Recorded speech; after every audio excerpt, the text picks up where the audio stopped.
What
कोणीही बोलू नका.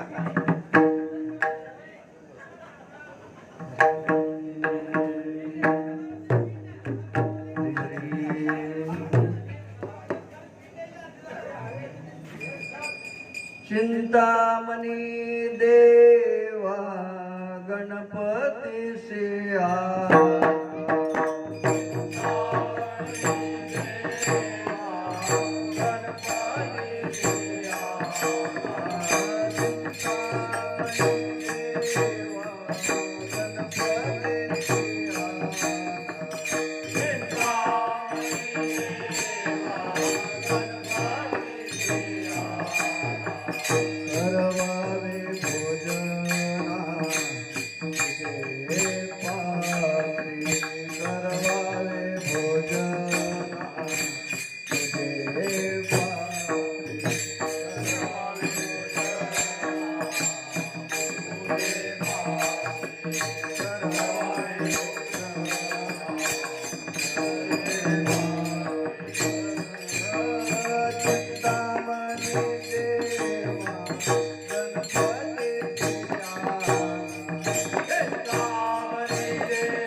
गणपतीची आना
जिथे ज्ञान विज्ञान संजीव होते, जिथे योग विद्येच सामर्थ्य येते, जिथे मानवा मिळे मोक्षगाथा, तुझ्या पायरीशी सदा नम्र माथा, नवी फुलाश्वात वृक्षास आले, जिथे गीतोवी सवे वेद झाले, तुझ्या शब्द शब्दात सायुज्यनाथा, तुझ्या पायरीशी सदा नम्र माथा, तुझ्या मंदिरियात जीवास तृप्ती, तुझ्या दर्शने लोक स्वानंद येते, श्रुतिधन्य झाल्या तुझे गीत गाता, तुझ्या पायरीशी सदा नम्र माथा, अगाज्ञान देवा मुक्ताई परेशा, तुझ्या पायरीशी सदा नम्र माथा. विठ्ठला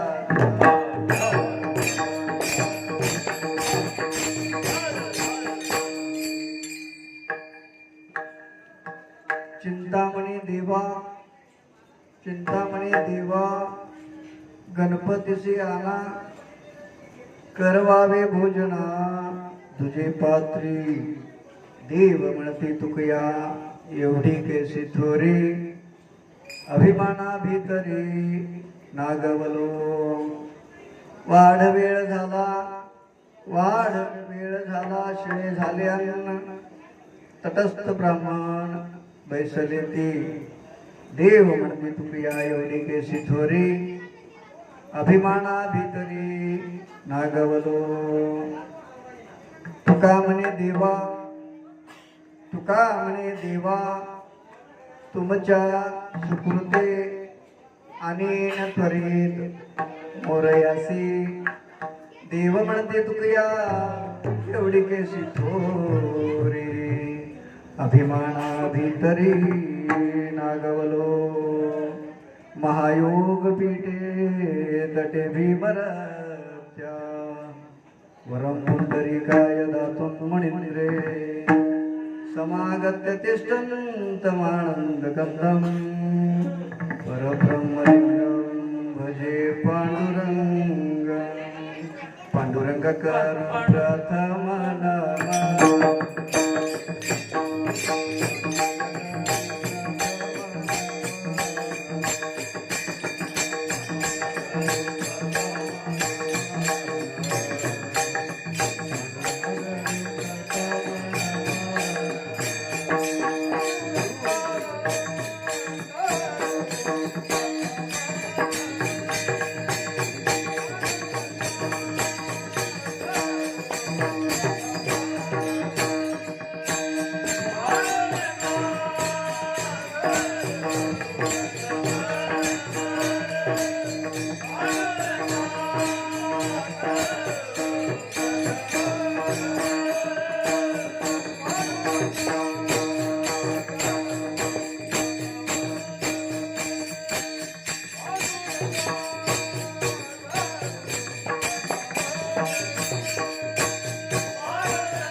बाबाजी सद्गुरु दास तुका मस्तक हे पायावर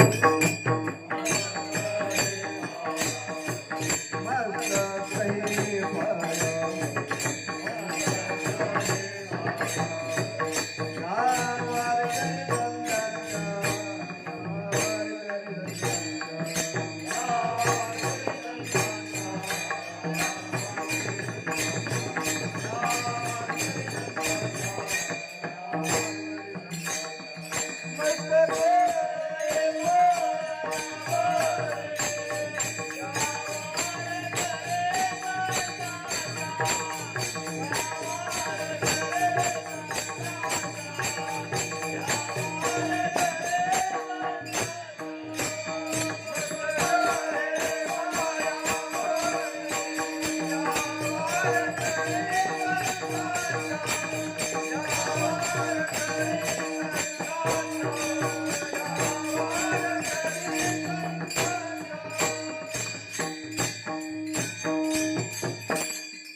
मस्तक हे पायावरी या वारकरी संतांच्या आज कीर्तन रूपीची सेवा आहे. गणेश उत्सव सगळ्यांना मला ज्ञात आहे. एक आठवण करून द्यायचं म्हणून माझं कर्तव्य आहे. गणेश उत्सव या निमित्तानं आज सत्यनारायणाची महापूजा आहे आणि महापूजा अधिक महायज्ञ हा दोन्हीचा समन्वय म्हणजे आजचा योग म्हणायला काय हरकत नाही. कारण कसं आहे, सत्यनारायण पूजा ही नियमा प्रकारात तुम्ही दरवर्षीप्रमाणे करतात, तसंच दरवर्षीप्रमाणे तुम्ही कीर्तनही करतात. कीर्तनही करतात. मग आज योग असा की सत्यनारायण प्लस कीर्तन म्हणजे नामयज्ञ. नामयज्ञ हा गणपतीच्या समोर लगेचच सत्यनारायणची पूजा प्लस महाप्रसाद ह्या तिन्हीचा संबंध म्हणजे त्रिवेणी संगम म्हणायला काय हरकत नाही. मग कुणाला नामचिंतनाची गोडी असते, कुणाला भजनाची गोडी असते, कुणाला संस्कृती टिकवायची म्हणून ही संत परंपरा चालत आली ती टिकवायची असते. कुणाला काय टिकवायचं असतं त्याच्या त्याच्या मानसिकतेचा प्रश्न आहे. पण मुळात कीर्तन ठेवायचा उद्देशच काय? गणपती. गणपतीच्या मंडळासमोर सहसा कीर्तन होत नाही. हा तुमच्या गावचा एक आदर्श म्हणायला काय हरकत नाही.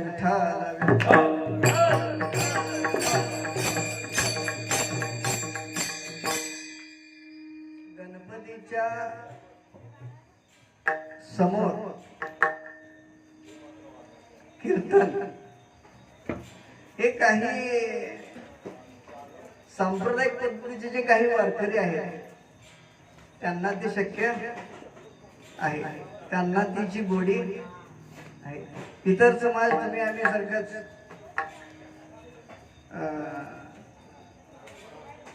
गतानुगती पद्धतीने चालतात, गतानुगती पद्धतीने चालतात.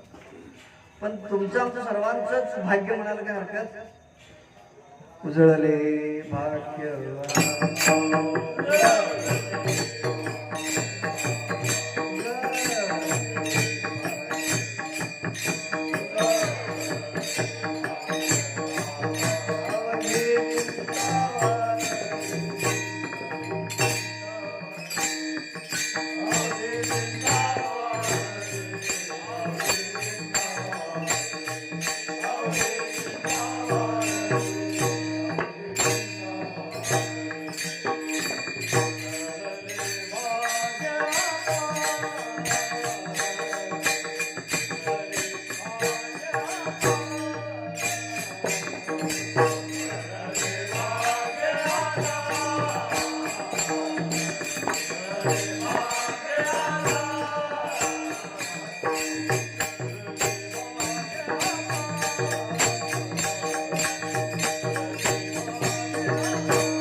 उजळले भाग्य काय उजळले भाग्य? तर काही ठिकाणी गणपती समोर गणपतीला आवडेल असं काय आचरण नसतंय. गणपतीला किळसवान वाटेल अशा पद्धतीचं आचरण असते समाजाचं. विठ्ठल विठ्ठल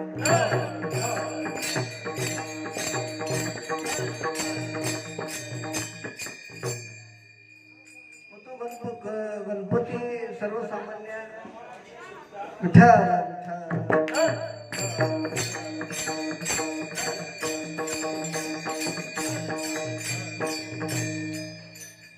गणपतीला सर्वसामान्य समजू नका. कीर्तनात व्यत्यय आणत असेल तर लगेच जय विठ्ठल घेणार. विठ्ठल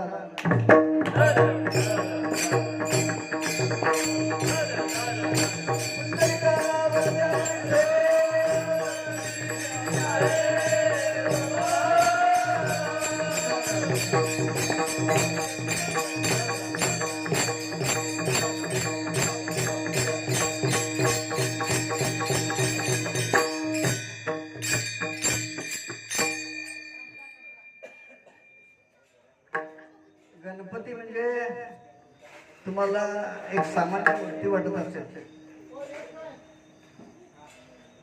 गणपती म्हणजे इतका तुम्ही समजता इतका लहान तो नाही. का लहान नाही? काय हा एवढं गणपतीचं महत्व? इतर ठिकाणी प्रत्येक वर्षी स्थापना करत नाहीत प्रत्येक मूर्तीचे. 33 कोटी देवापैकी प्रत्येक गावागावात देव तुम्ही स्थापन करता, प्राण प्रतिष्ठापना करता. पण गणपतीच एक असा व्यक्ती आहे, गणपतीच एक असा देव आहे, त्या देवाला तुम्ही प्रत्येक वर्षी स्थापना करता. काय कारण आहे या पाठीमागे?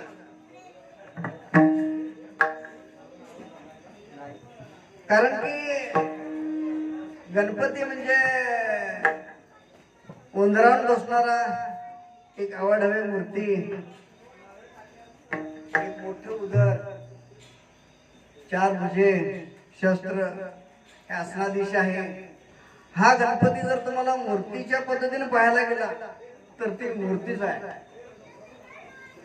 पण गणपतीचं जर स्वरूप पाहायला गेला तर किती आहे हो? एवढा प्रभू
गणपती हा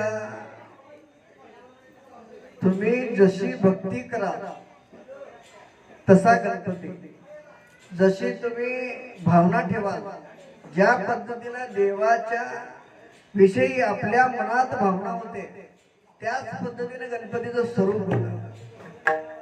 गणपतीला तुम्ही असं समजत असाल की हा एवढाच गणपती आहे, तर तो तेवढाच आहे.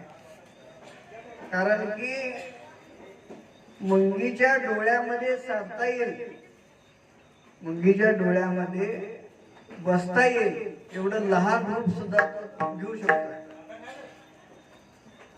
आणि पूर्ण जग विश्व सगळं आपल्या पोटात साठेल इतकं मोठंही त्याला रूप घेता येत आहे. तो म्हणजे गणपती विठ्ठल.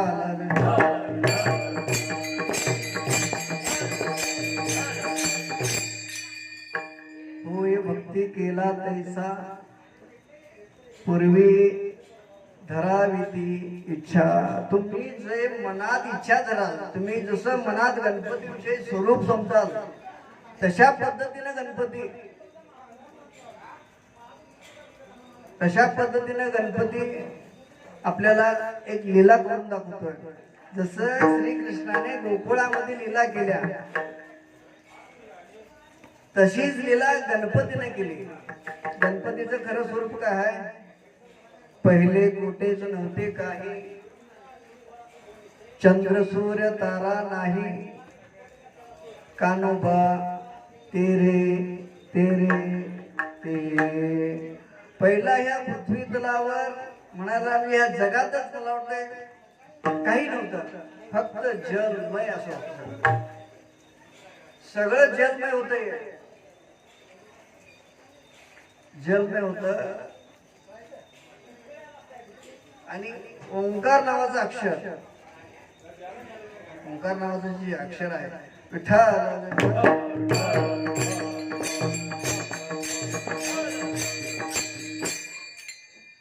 ओंकार म्हणजेच गणपती. का गणपती?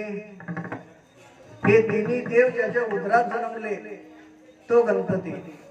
ओंकार प्रधान रूप गणेशाचे, हे तिन्ही देवांचे जन्मस्थान. तुम्ही म्हणणार मग हे आणि काही वेगळं आहे काय?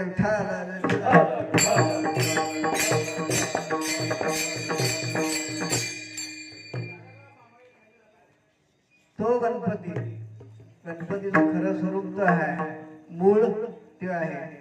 जसं इतर देवाने पांडुरंगांचे 10 अवतार, पांडुरंगाचे 10 अवतार हे प्रत्येक कारणास्तव कारणाच्या ठिकाणी झाले, पण कृष्ण अवतारामध्ये लीला झाली. तसं महागणपतीचं 21 अवतार झाले. किती? 21 अवतार झाले. पण त्या प्रत्येक ठिकाणी प्रत्येक वेळी प्रकट होऊन त्यांनी कार्य केले.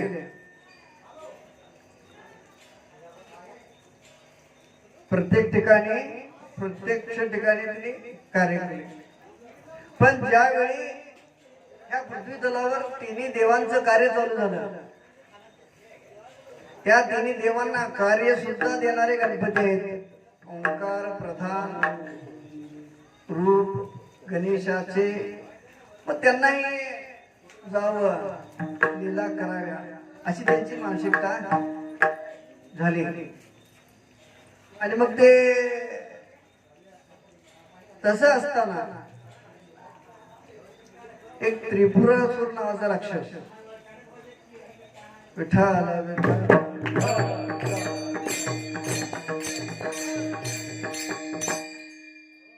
त्रिपुरासुर नावाचा राक्षस ह्या पृथ्वी तलावर साधू संतांना, सनकादिकांना, होम हवन करणाऱ्या लोकांना, देवाविषयी चिंतन करणाऱ्या लोकांना, देवाचं भजन ओम यज्ञ हे करत असलेल्या लोकांना त्रास देऊ लागला. त्रास देऊ लागला, इतका त्रास देऊ लागला की त्यांना जे देऊ नये तसाही त्रास देऊ लागला. ते तुम्हाला कानाला खराब वाटेल, सांगायला सुद्धा कमी वाटेल एवढा त्रास देऊ लागला. त्रास देत असताना भगवान शंकराकडे बाकीचे देव लोक घरी गेले आणि मीटिंग केली काय करायचं ह्या त्रिपुरासुराला. मग त्या मीटिंग मध्ये सुद्धा येऊन दुर्गोस घातला त्याने. मीटिंग मध्ये सुद्धा म्हणजे देवांना सुद्धा त्यांनी वाटचाल करू लागल्या देवावर सुद्धा त्रिपुरासुर. मग एवढं बळ कशामुळे आलं त्यांना, काय केल्यानंतर त्या राक्षसांना एवढं बळ आलं. त्रिपुरासुर म्हणजे एक जीव आणि 3 शरीर होते त्यांना. विठ्ठल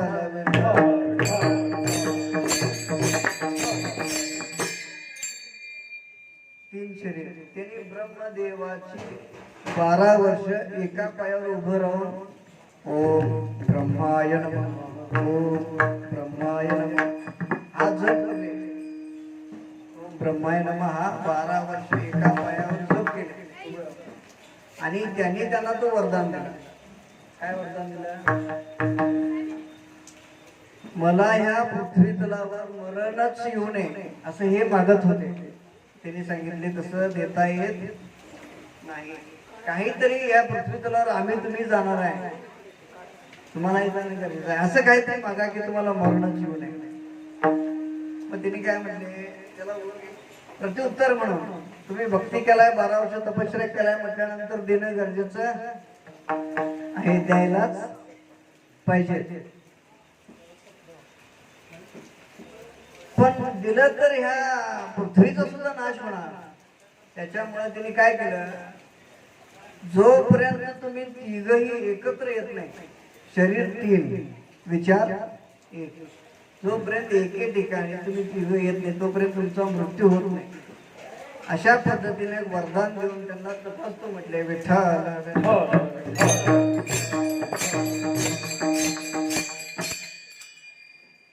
मग त्या बळावरती त्यांनी आम्ही एकत्रच नाही आलं तर आम्हाला मरणच येत नाही ठरवलं. त्यांनी कधीच एकत्र यायचं नाही.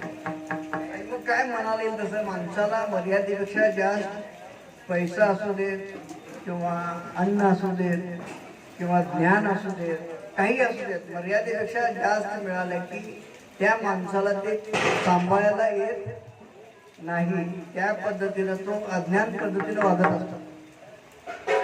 कोणत्याही माणसाला मर्यादेपेक्षा जास्त काही मिळू देत, त्याला अभिमान अहंकार हे सगळं त्याच्यात प्रवेश करतात. त्या पद्धतीने तो वागतो. आपण काय चुकीचं वागलं हे सुद्धा त्याला दिसत नाही. आंधळ होतो त्या अभिमानामध्ये, त्या अहंकारामध्ये.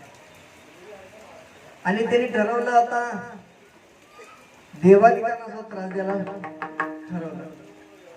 देवादिकांना त्रास द्यायला चालू केल्यानंतर भगवान शंकरांनी निर्णय घेतला.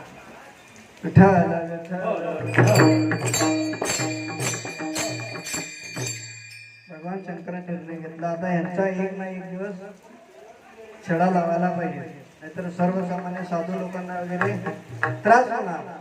तो त्रास होऊ नये म्हणून भगवान शंकरांनी सांगितले मी यांना. तिने काय केले, आपल्या कैलासावर भगवान शंकराचं ठिकाण कोणतं, कैलास. कैलासावरून एकांतामध्ये पूर्ण पृथ्वी दिसेल अशा पद्धतीचं स्वरूप निर्माण केलं. अशा ठिकाणी ते थांबले आणि धनुष्यबाण असं डोळे उघडे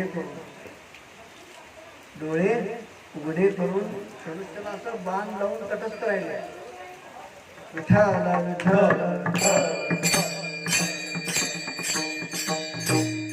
तटस्थ राहिले.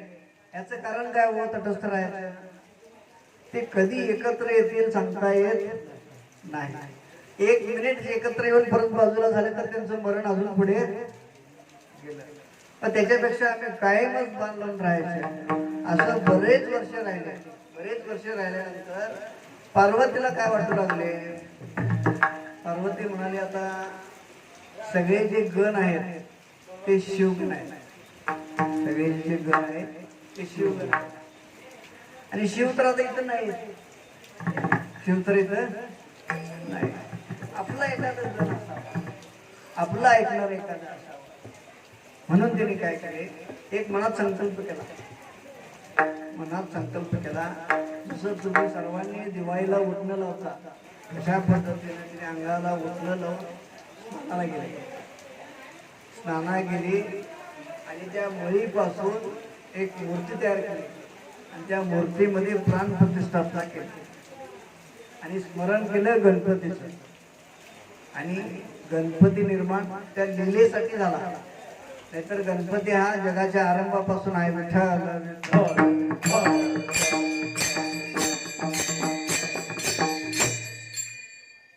भगवान शंकर बरेच दिवस तिकडे गेल्यामुळे कधी येतील सांगता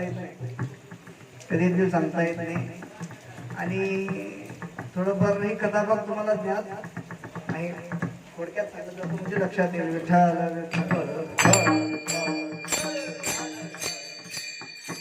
मग त्याचं द्वारपाल म्हणून ठेवले, प्राणप्रतिष्ठापना करून एक मुलगा म्हणून गणपतीला ठेवले. मग त्रिपुरासूर नावाला मारण्याकरता जे भगवान शंकर गेले होते, कायम तटस्थ होते. त्या बरेच वेळ जर तुम्ही डोळे उघडे ठेवला तर डोळ्यातले अश्रू पडल्यानंतर जसे येतात तसे अश्रू पडल्यानंतर भगवान शंकरांच्या डोळ्यातून अश्रू पडल्यावर त्याचाच रुद्राक्ष तयार झाला.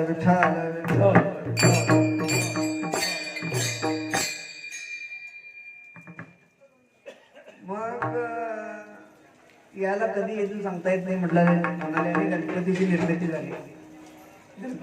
झाली. मग त्याच रागात त्यांना मारल्यानंतर त्याच क्रोधामध्ये येत होते आणि दोघांचं युद्ध झालं. आणि गणपतीचं मूळ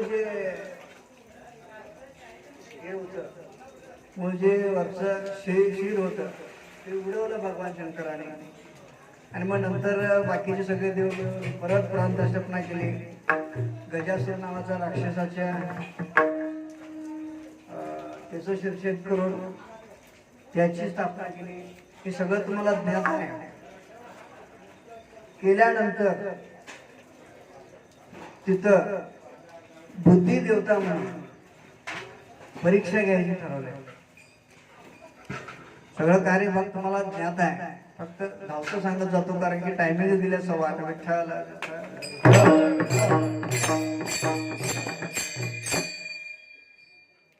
आणि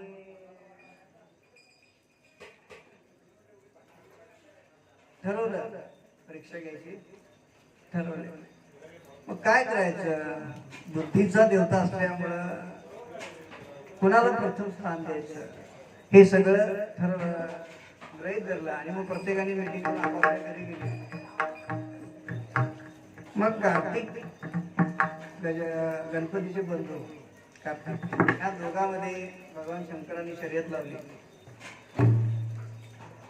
जो कोणी या पृथ्वीची प्रदक्षिणा अगोदर घालून येईल, जो कोणी या पृथ्वीची प्रदक्षिणा अगोदर येईल त्याला पहिला मान पूजेचा दिला जाईल. असं म्हटल्यानंतर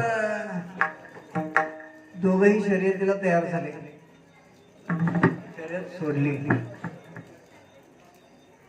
शर्यत सोडली. त्या कार्तिक स्वामीचं वाहन मोर. सोडल्या पेटाला लगेच मोर घेऊन गेलेच कार्तिक स्वामी. पण गणपती बुद्धिदेवता असल्यामुळे त्यांनी काय केले, ज्यांच्यामुळे मी हे जग बघितलंय, ज्यांच्यामुळे हे बघितलंय, ज्यांच्यामुळे मला शरीर प्राप्त झालंय, ह्या ठिकाणी जे आहे ते जगात सगळीकडेच आहे. वेगळं असं काय बघायची गरज नाही असं त्यांनी स्वतःच्या बुद्धीला समजत घातलं. आणि आई वडिलांच्या भोवती प्रदक्षिणा घेतली. आणि मग त्या लोकांना त्याचं कौतुक वाटलं. आणि ते ज्ञान दृष्टीने पाहिलं तर ते गणपतीचंच योग्य आहे.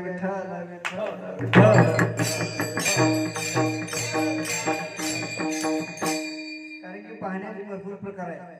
ज्ञान दृष्टीने पाहणं आणि स्थूल दृष्टीने पाहणं. ज्ञान दृष्टीने पाहिला तर गणपतीचंच करेक्ट आहे असं समजून त्याच गणपतीला सत्कार समारंभ कार्यक्रम ठेवला आणि गणपती योग्य आहे म्हणून तुलाच प्रथम स्थान दिलं जाईल असं गृहीत धरून ठरवलं. हार घातला, शाल घातला, तोपर्यंत कार्तिक स्वामी आले. कार्तिक स्वामी आल्यानंतर त्यांना क्रोध आला. सगळ्यांनी मिळून आमच्यावर काहीतरी एक षडयंत्र केलंय आणि तिथून जायलाच नाही गणपती आणि त्याचा सत्कार करायला म्हटल्यानंतर आम्ही इथं थांबण्यात अर्थ नाही असं समजले आणि त्यांनी निघूनच गेले. विठ्ठल विठ्ठल विठ्ठल. म्हणून आजही कार्तिक स्वामीचं कोणत्याही ठिकाणी मंदिर नाही. ज्या ठिकाणी मंदिर आहे त्या ठिकाणी स्त्रियांना प्रवेश नाही आणि पुरुषांना कोणताही इतर ड्रेस चालत नाही. फक्त काळा ड्रेस घालून जावं लागतं. विठ्ठल विठ्ठल.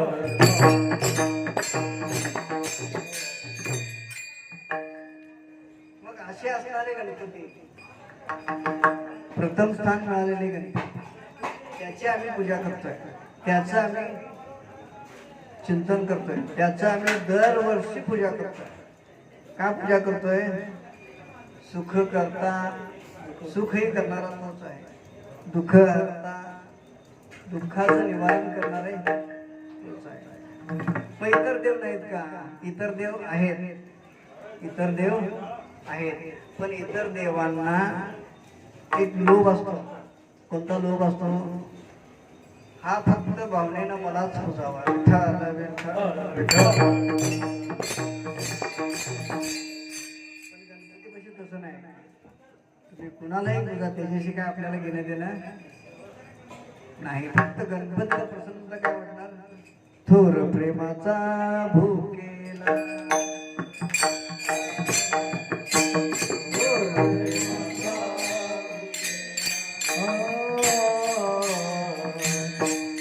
प्रेमाचा भूकेला,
प्रेमाचा भुकेला हाची दुष्काळ तयाला. या न्यायाप्रमाणे गणपतीला सुद्धा प्रेमाचाच भूक आहे. प्रत्येक देवासारखं गणपतीला सुद्धा प्रेमाचीच भूक आहे. प्रेमानं तुम्ही गणपतीचं पूजन केला तर पुढच्या गणपतीपर्यंत तुमचं जीवनात जीवन सगळं सुख करता येण्याप्रमाणे जीवन सगळं सुखमय करायची ताकद सुद्धा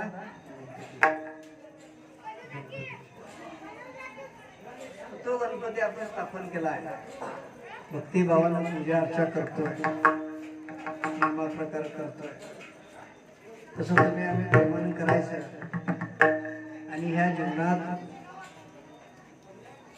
फक्त देवाचं चिंतन करणाऱ्या माणसाला जे सुख आहे ते अब्जादी कशाला बी नाही. अब्जादीशी याचा अर्थ काय? ज्याच्याकडे अब्जावधी संपत्ती आहे त्यालाही हे सुख नाही. म्हणजे कुणामुळं? संतांमुळं. संतांचं म्हणणं काय आहे? विष्णुमय जग वैष्णवांचा धर्म वेदा भेद भ्रम. मग संतांचं म्हणणं असं आहे की जग सगळं विष्णुमय व्हावं आणि प्रत्येक ठिकाणी देवाचं गुणगान व्हावं. ह्या उद्देशानं ते सगळं पूर्वीपासून चालत आलेलं आहे. विठ्ठल विठ्ठल.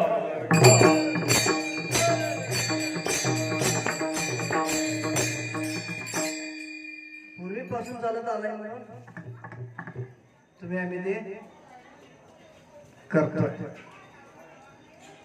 म्हणजे करतोय ते योग्य आहे का? जे करतोय ते योग्य आहे का? आणि ते केल्यानंतर आमचा पुण्य संचय होतोय का? तसं पाहायला गेलं तर कसंही करा तुम्ही देवाला आवडतो, पण ते योग्य असेल तर अजून जास्त आवडेल. योग्य असेल तर अजून जास्त आवडेल. देवाला काही पण लागत नाही, फक्त प्रेम प्रेम आणि प्रेम. आम्हाला प्रेम सोडून सगळं आहे आमच्याकडे. विठ्ठल विठ्ठल.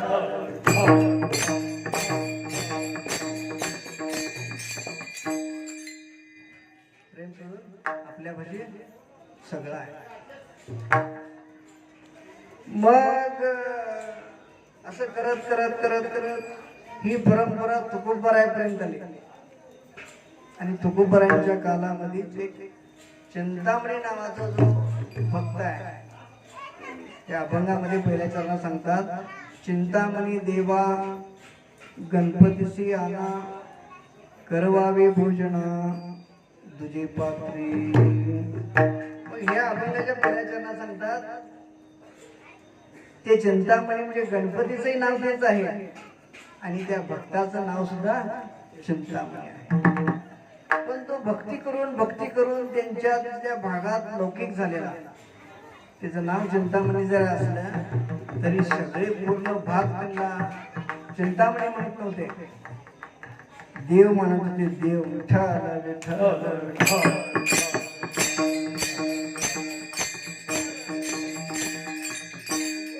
या पद्धतीने तो भक्ती करत होता. आणि अशा पद्धतीने भक्ती करताना इतर समाजाच्या मनात भाव निर्माण झाला की देवच म्हणू लागले. म्हणून तुकोबाराय म्हणाले अभंगाच्या पहिल्या चरणात, चिंतामणी देवा गणपतीसी आना, करवावे भोजन तुझे पात्री. देव म्हणते तुकया एवढी कैसी चोरी, अभिमाना भितरी नागलो. वाढ वेळ झाला शिळे झाले अन्न, वाढ वेळ झाला शिळे झाले अन्न, तटस्थ ब्राह्मण बैसले ती. देव म्हणते तुकया एवढी कैसी थोरी, अभिमाना भितरी नागवलो. तुका म्हणे देवा, तुका म्हणे देवा तुमच्या सुकृते अनेन त्वरित मोरयासी. देव म्हणते तुकया एवढी कैसी थोरी, अभिमाना भितरी नागवलो. विठोबा रखुमाई.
मणिदेव गणपतीशी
चिंतामणी देवा, त्या भक्ताचं नाव चिंतामणी.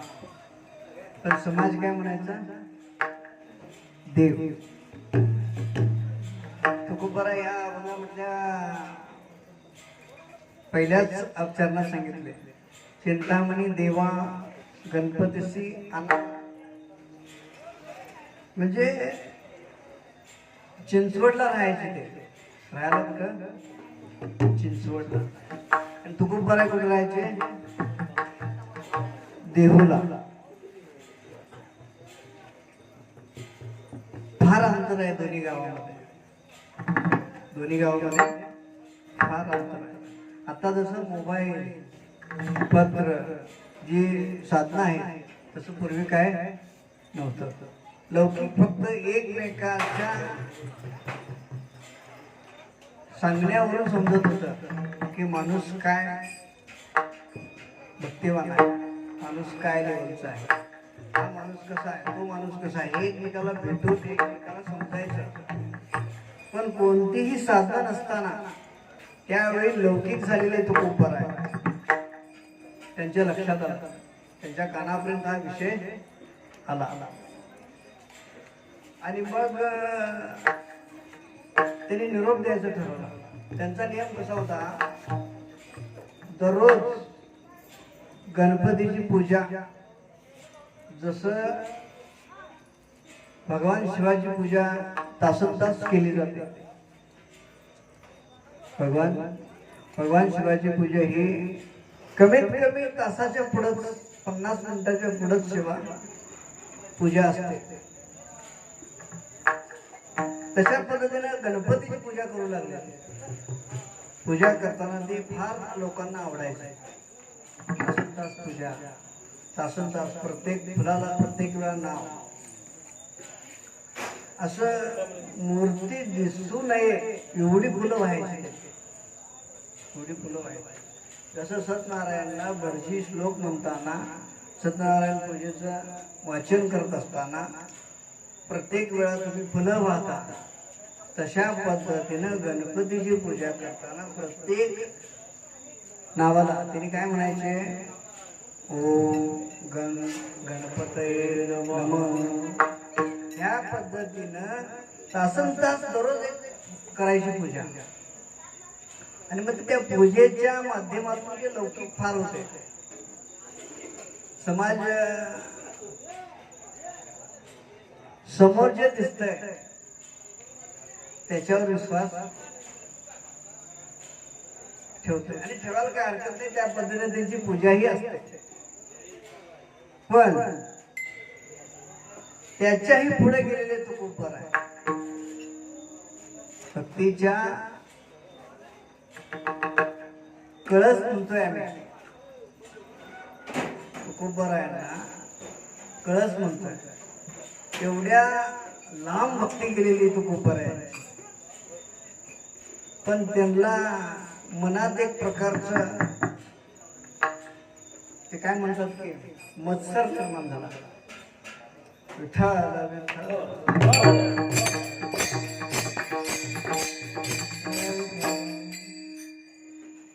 तुकोबरायांना यातलं काही नाही. पण जो भक्त आहे, जो दररोज पूजा करतोय तासन तास, त्याच्या मनात येते मी एवढी भक्ती करतोय, लोक मला एवढं मानतात, तरी माझ्यापेक्षा जास्त लौकिक तुकोबरायांचं होत आहे. त्यांनी कशी भक्ती करत असतील, काय असेल त्यांचं. थोडासा सुईच्या टोकावर एखादा अंश बसेल एवढा जरी अभिमान आला तरी देवाला आवडत नाही. विठ्ठल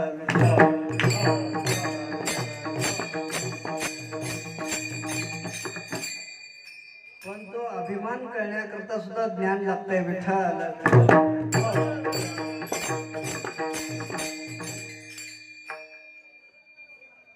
अभिमान आला आणि ते देवाला म्हणजे भगवंताला सुद्धा खटकलं. आणि काहीतरी करून या अभिमानाचं निवारण करावं असा एक योग बनवला भगवंताने. आणि त्या पूजेच्या समाप्तीच्या निमित्तानं तुकोबराला आमंत्रण दिलं.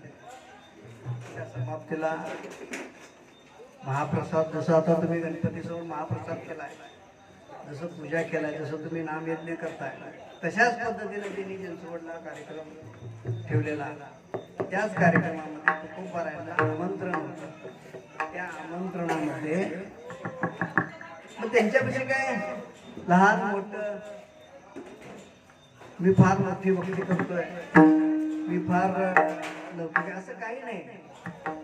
कारण की संत कसं आहे, संत नव्हती जगा मानसाच्या सारखी, समुद्र नदी नव्हे पैगा, पाषाण म्हणू नये लिंगा. म्हणजे समुद्राला कधी नदी म्हणायचं नाही आणि भगवान शिवाच्या लिंगाला कधी पाषाण म्हणायचं नाही. आणि संत नव्हती जगा माणसाच्या सारखी, जरी दिसत माणसासारखे असले तरी त्यांना माणूस म्हणायचं नाही, संतच म्हणायचं. मग त्यांना आम्ही संत म्हणत नाही. का म्हणत नाही? त्या पद्धतीची आपली मानसिकता, त्या पद्धतीचं आपलं ज्ञान, त्या पद्धतीचं आपली ज्ञान दृष्टी नाही आहे. हे सगळं समजावं म्हणून हा सगळा खटाटोप आहे. सगळा हा खटाटोप कशा करता आहे? समजावं. पण थोडं समजायला की आपल्याला वाटतं की फार ज्ञानी आहे, फार फार आणि कमी आणि जास्त ज्ञान हे आपण ठरवायचं नाही. का ठरवायचं नाही? थोडं जरी तुम्ही स्वतःवर घेतला की अभिमान आला, संख्या आला,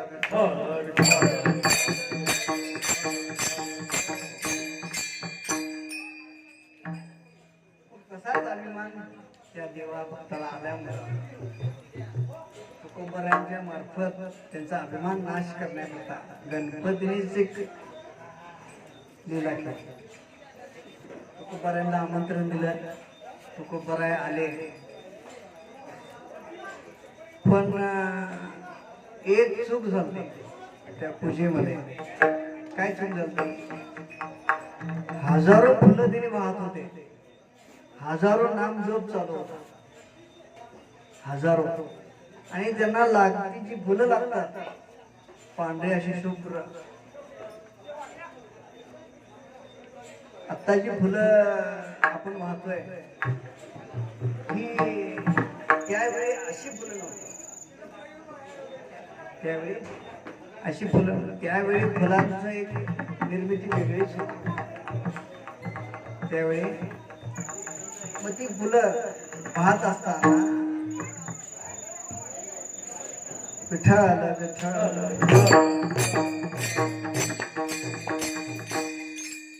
पाहत असताना एक फुल चुकून कुजलेलं त्यांच्या हाताला लागलं. आता त्यांना प्रश्न पडला, हे फुल व्हायचं की काढून बाजूला टाकायचं? फुल व्हायचं की काढून बाजूला टाकायचं? त्यांनी मनातल्या मनात त्या फुलवाल्याला मनातल्या मनात थोडंफार त्याला दाखवता आपला तुझ्या होते तेवढी असं म्हटले आणि फुल ठेवले. विठ्ठल विठ्ठल.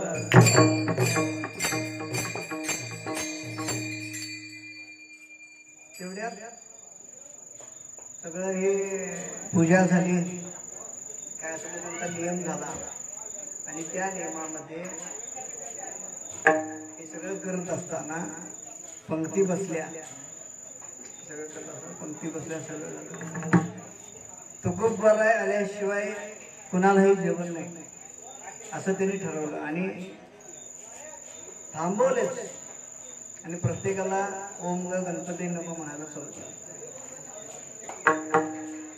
ताटं तरी वाढल्या आणि देवभक्त काय म्हणतोय, जसं आम्ही दिल्लीत हरे राम म्हणतोय तसं विठ्ठल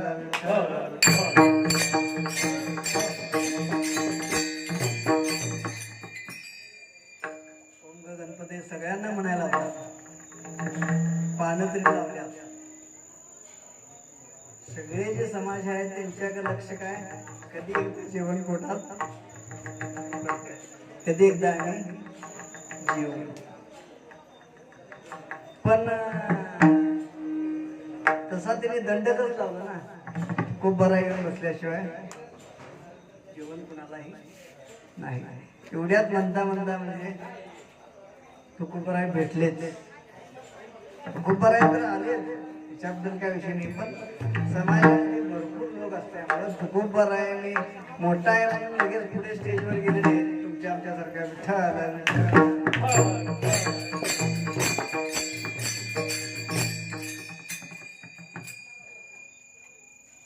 मग लगेच तुकोबारायांना तिथं आले. तुकोबाराय आल्यानंतर भेट झाल्यानंतर नमस्कार म्हणाले. तुकोबारायांना भेट झाली, चर्चा झाली दोघांची, केव्हा आला, काय आला. त्यावेळी तुकोबाराय म्हणाले, ज्यावेळी तुम्ही फुलं वाहताना त्या माळ्याला मनातल्या मनात देशानं त्याला आता दाखवतो म्हटला, त्याच वेळी मी आलोय म्हणाले. विठ्ठल विठ्ठल.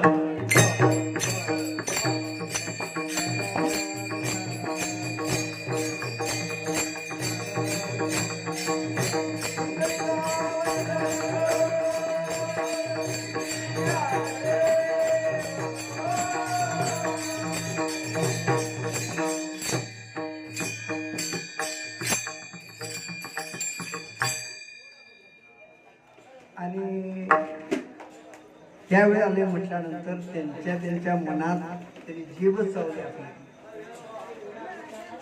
झाकली मोठ 1.25 लाखाची. विठ्ठल विठ्ठल.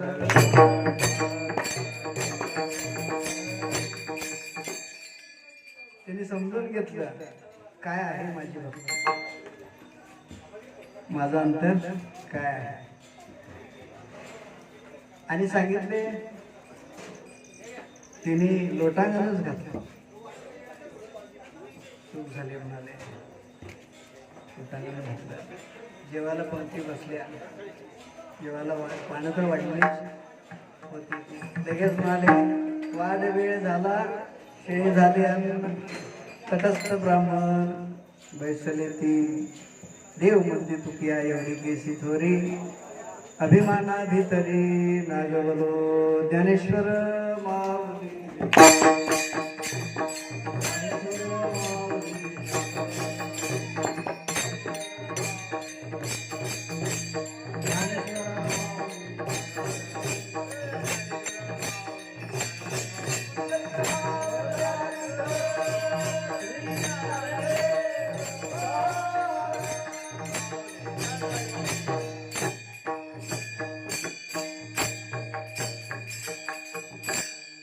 चिंतामणी देवा चिंतामणी देवा गणपतीशी आणा करवावे भोजना तुझी पात्री देव म्हणते तुकिया एवढी केशी थोरी अभिमाना भीतरी नागवलो वाढ वेळ झाला शिळे झाले अन्न वाढ वेळ झाला शिळे झाले अन्न तटस्थ ब्राह्मण बैसले ती देव म्हणते तुकिया एवढी केशी थोरी अभिमाना भीतरी नागवलो तुकाराम तुकाराम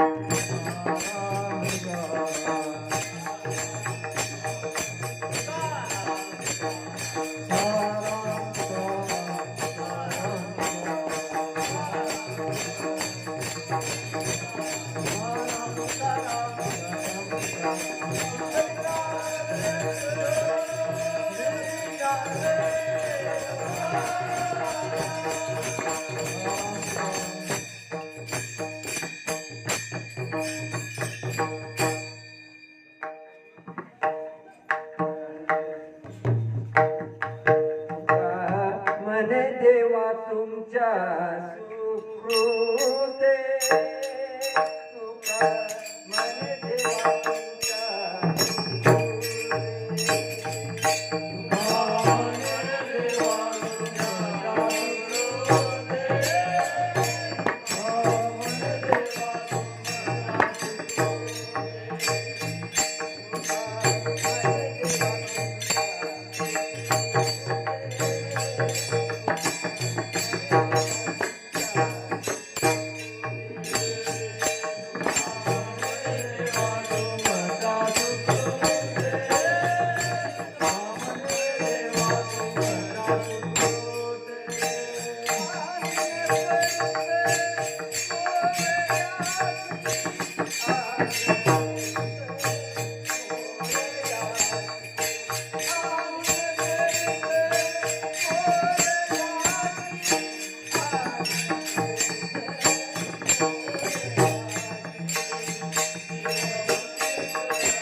देवा मन हृदया एवढी कैसी थोरी देवा मन हृदया एवढी कैसी थोरी देवा मन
Thank you.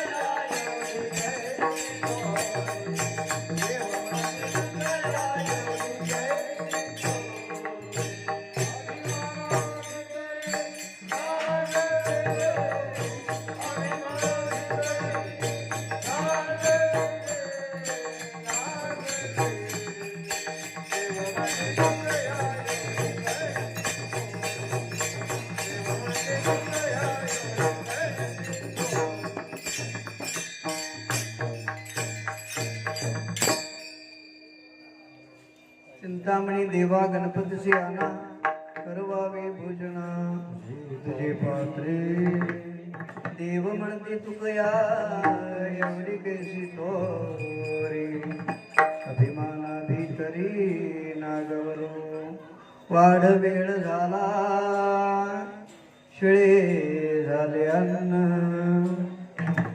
तटस्थ ब्राह्मण बैसले तुका म्हणे देवा तुमच्या सुकृते आणि न करे मोरयासी देव म्हणते तुकया एवढी कैसी थोरी अभिमाना भीतरी नागवलो वेळेच्या अभावी हा अभंग पूर्णपणे मी सोडवू शकलो नाही जय विठ्ठल जय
हा